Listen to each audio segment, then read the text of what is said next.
I've gotten my business to the point that I don't need to go on social media if I don't want to.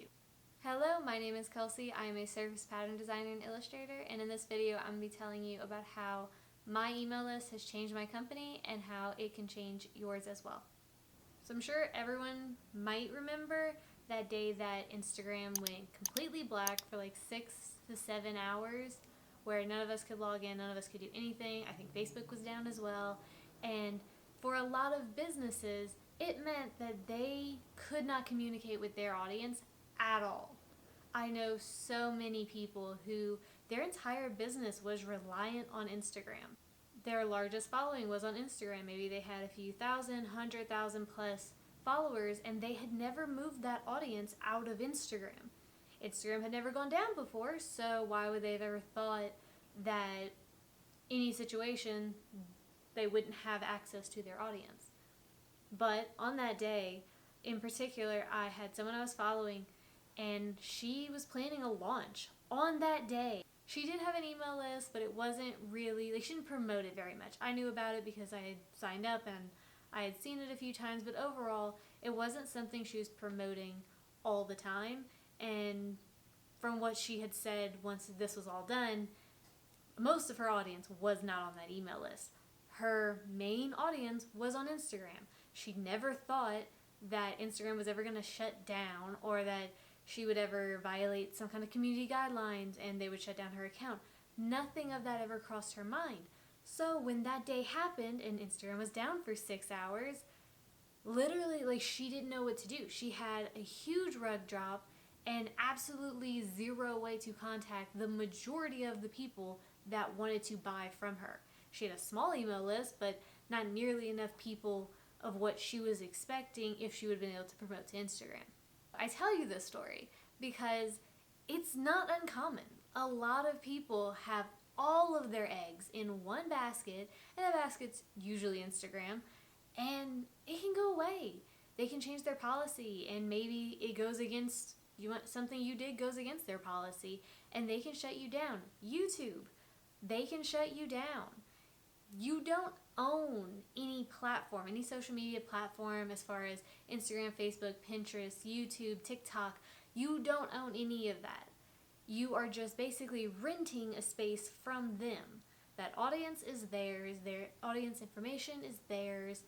You don't have the right to any of it. They're allowing you to contact that audience, but as far as you being able to own that audience, no. That's why I'm telling you, you need an email list. Email list will change everything. I've gotten my business to the point that I don't need to go on social media if I don't want to, because my email list has grown enough that I have enough of a stable amount of people that are interested in my art. Now, don't get me wrong. I still definitely use Instagram. I use Pinterest. I use YouTube. All of those things to connect with my customers and to make new content all the time. But it's not a necessity. It's not do or die. If Instagram goes down, my business is not going down. If Pinterest, I don't know, decides that they don't want me on their platform anymore, that's not going to kill my business. So if you do not know what an email list is, an email list is a curated group of your core customers. It's your number one fans, your do or die, ride or die. All of that is the group of people that have let you into their most intimate area of the interwebs. The emails are private. Emails are secure. And to be allowed into someone's email, that means that they trust you. That means that they want to get the information from you that you have to offer. Now, the best thing to me and to many other people about email lists is that you own that email list. So if anything goes down, you still own that email list. You have access to all of those people's emails and their information and all of the things. The amazing thing about an email list is you actually own that email list. It's not like social media where you're just renting a space. You own that list. You can print out an entire document of all of these people's first, last name, email list, all of those things, because you own that. They gave you the permission. And the awesome thing with email lists is you don't actually need a giant group of people. You don't need 100,000 people to follow you like you do on Instagram to be able to get a decent amount of traffic and a decent amount of income coming into your business. With an email list, you can have 1,000 people, But the trick is, because it's your number one fans, it's your core audience, those 1,000 people, I would say probably 800 of them will actually buy whatever product you're selling or promoting at the time. As with your Instagram followers, you could have 100,000 of them, but maybe 900 or maybe 90,000 of them are bots. Maybe another 5,000 of them are like your core audience, but that's it. So yes, it's 5,000 versus 800, but when you go from 1,000, just 800, versus 100,000 all the way to 500,000, that's not great odds. That's not great conversion. So you don't need as big of an audience as you would with social media to convert the exact same amount of people in your email list. You're going to make way more money. It's your core audience. So 1,000 people on Instagram, maybe you'll have 20 people buy. 1,000 people on your email list that have chosen to be there, that want what you are selling, that is your core audience, probably 800 to 900 of them are going to buy. Instagram is a very passive, Facebook, Pinterest, all of it. It's very passive when you follow someone. I like a bunch of people that I follow and I like what they're doing, but I'm not so invested that I'm going to give all of them my email address. There's very few people I follow that actually have my email address, because to me, that small group of people are giving me a value I want on a regular basis, versus everyone else. I like what they're doing, but it doesn't mean I want them on my email. Now you may be wondering, what do I even do with an email list? How would I even go about making an email list? And first off, I would say that you need an email provider. So you need someone to host your email that would send to the masses that you have that sign up for your email list. Now you can go to something like MailChimp, you can do ClickUp, you can do Flowdesk, any of those providers, and there's many more where that came from. Those are just the 3 that popped into my head, but any of them will work. You just need to find the one that works best for you. They all have different packages. I believe Flowdesk you have to pay immediately. They don't have any kind of free training. MailChimp, I know it's free until like an X amount of subscribers. And then ClickUp, a lot of YouTubers actually use ClickUp for their email marketing, and you can get a lot of discount codes and things like that using ClickUp. Now, to actually get people onto your email list means you need to know who your audience is.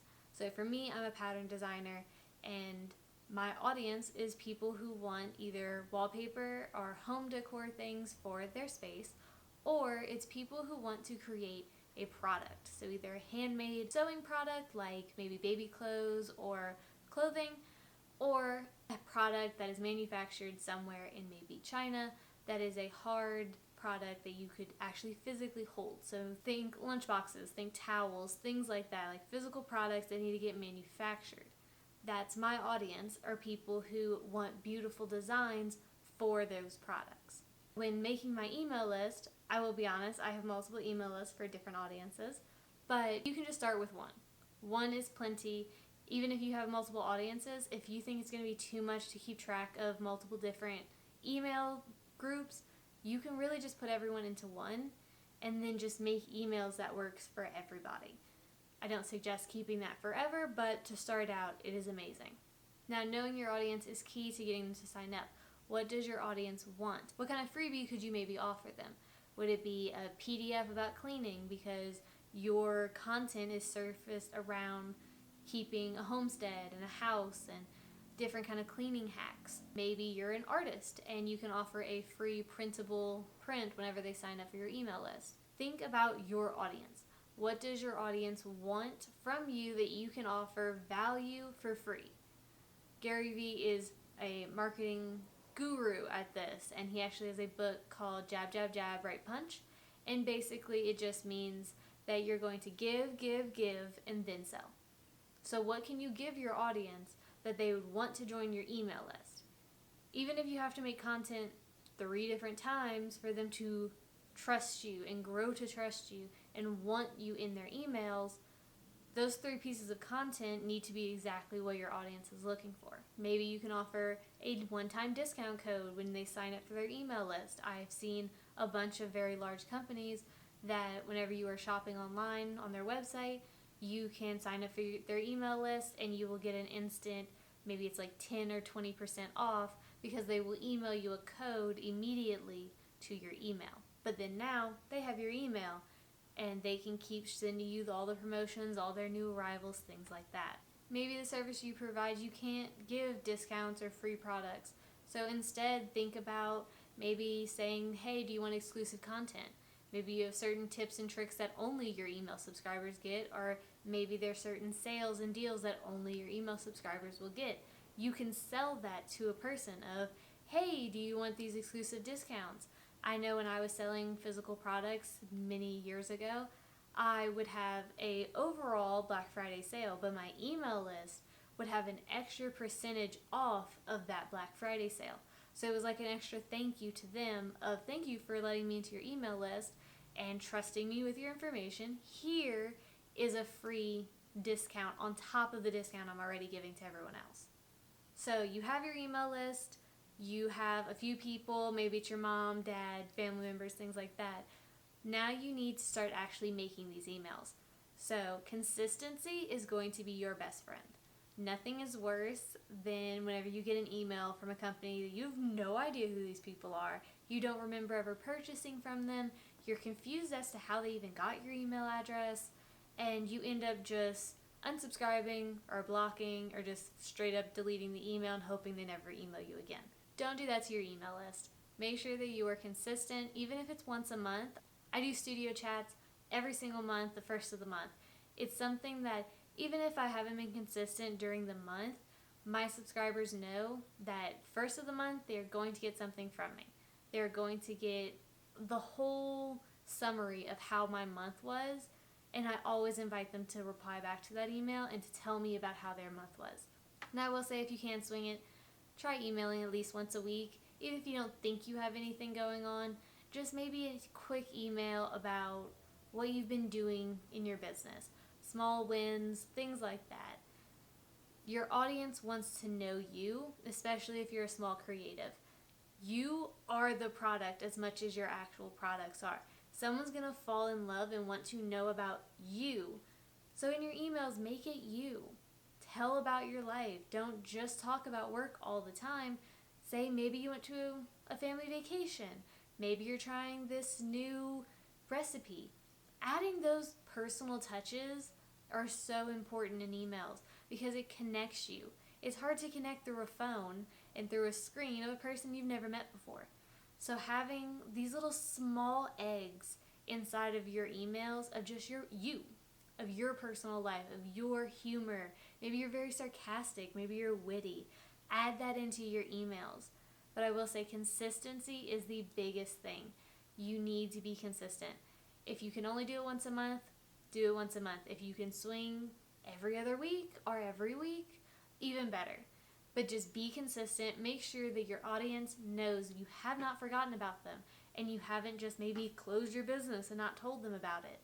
Be consistent enough that they remember you so you don't have a bunch of unsubscribes every time you send an email. So I have 4 very basic emails that you can send to somebody that will get just the regular engagement. So if you're an artist, if you maybe have collections, send them an email when you have a collection coming out. Even if it's a week ahead, do a countdown. Maybe it's, hey, 2 weeks out until our new collection, insert whatever name, is dropping. Hey, it's 1 week. Hey, 24 hours until the drop happens.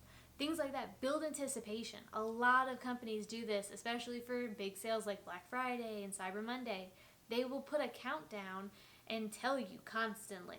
I know you are also in this group of during Black Friday, it's just email after email all the time because these companies want you to remember that they are about to have a huge sale. So it's 2 weeks, 1 week, 24 hours, it's in 6 hours, it's open now. Doing things like that, that's emails. Those are all different types of emails that you can send to your customers. Maybe your product is water bottles. I'm just saying that because I literally see my water bottle right there. But maybe your product is a water bottle.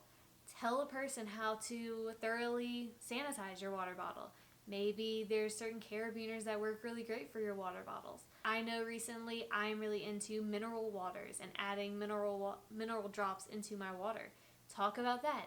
It doesn't have to be just about your bottle. You can talk about the waters, juices, health, just health in general. Because if they're buying a water bottle, they're probably interested in sustainability because they don't want to use plastic water bottles. They might be adventurous, so think hiking, camping, skiing, things like that. And then you can even go with the what are they going to put inside that water bottle. Maybe you want to talk about adding mineral drops and the benefits of mineral drops in your water because that's overall healthy and you think that your audience would really enjoy that. Thinking of things that not only work with your product, but what your audience is going to use that product for. So tips and tricks, always a great email to send out to people. You can also do sales and discounts. I know you're not always going to have a sale happening, but for the time that you do have, you can just send that out. It's an easy email. It can actually be an extra email that you send on top of your weekly emails. And then my final one is personal. Just show yourself. People want to know you. You are a small business. You are not some large company that has a bazillion people working for it and there's no real face to it. It's you, most likely in your house and doing handmade things. Maybe you have a lot of computer work. Maybe you're designing the product yourself and then getting it manufactured somewhere else. Show the excitement of whenever you get this product in the mail and you get to see it for your first time. Your initial reaction, that's something your email list wants to see. Don't just assume to put it just on Instagram or TikTok or YouTube. Put it also in your email list. Send it to your email. They want to see you. They want to connect with you. Your product is amazing and so are you. Why not just show them both?